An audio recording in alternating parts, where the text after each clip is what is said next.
કે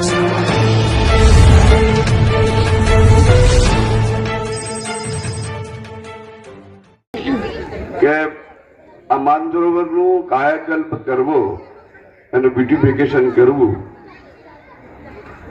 એનું ખાતમુહૂર્ત આપણે કાંતિભાઈના હસ્તે કર્યું હતું અને આજે પણ આ કાર્યક્રમની અંદર આપણી વચ્ચે કાંતિભાઈ એ જ ઉત્સાહથી એ જ લાગણીથી આપણી બધાની વચ્ચે છે.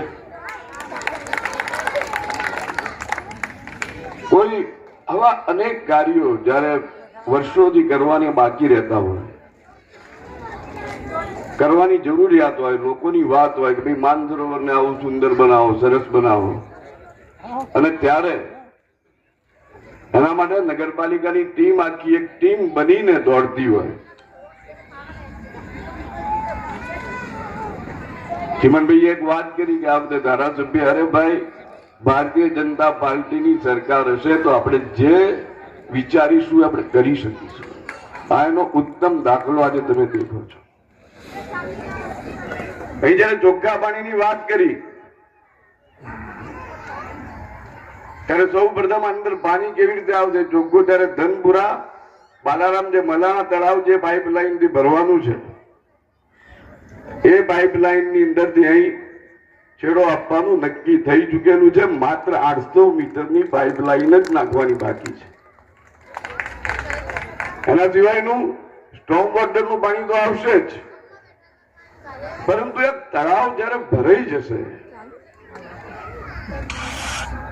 ત્યારે આ તળાવની સુંદરતા ઓર ખીલી ઉઠશે. ચીમનભાઈ આજ લાગણી વચ્ચે ઘણી બધી વાત કરી પ્રમુખ તરીકે, અને આપણે પણ જોઈએ છીએ. અહીં એમપી થિયેટરની વાત કરી એમણે, તો એમપી થિયેટરનો યુઝ કોણ કરશે? અને આપણા શહેર કવિઓનું શહેર છે, અમારા કવિઓ કરશે, અમારા સાહિત્યકારો કરશે. એમપી થિયેટર અહીં સરસ મજાના માનસરોવરના આવા વાતાવરણમાં બેસીને એમની રચનાઓ કરશે.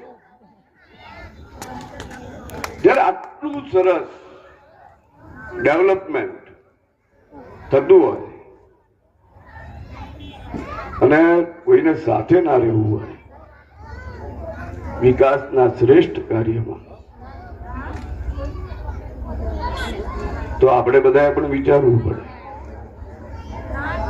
આટલું સરસ કામ થતું હોય, તમે દેખો લોકો કેટલું બધું સોશિયલ મીડિયામાં સારા સારા વિડીયો ભરે છે.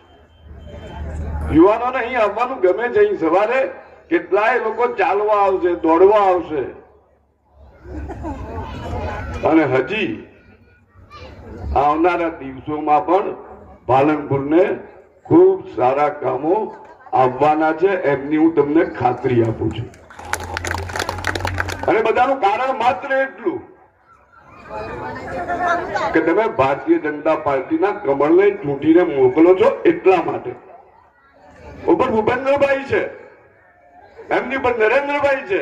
અરે નરેન્દ્રભાઈ આટલી બધી પાણીની ચિંતા કરતા હોય, પાલનપુર તાલુકાના 91 તળાવ જો પાણીથી ભરી શકતા હોય તો પછી માનસરોવર તો ભરે જ ભાઈ.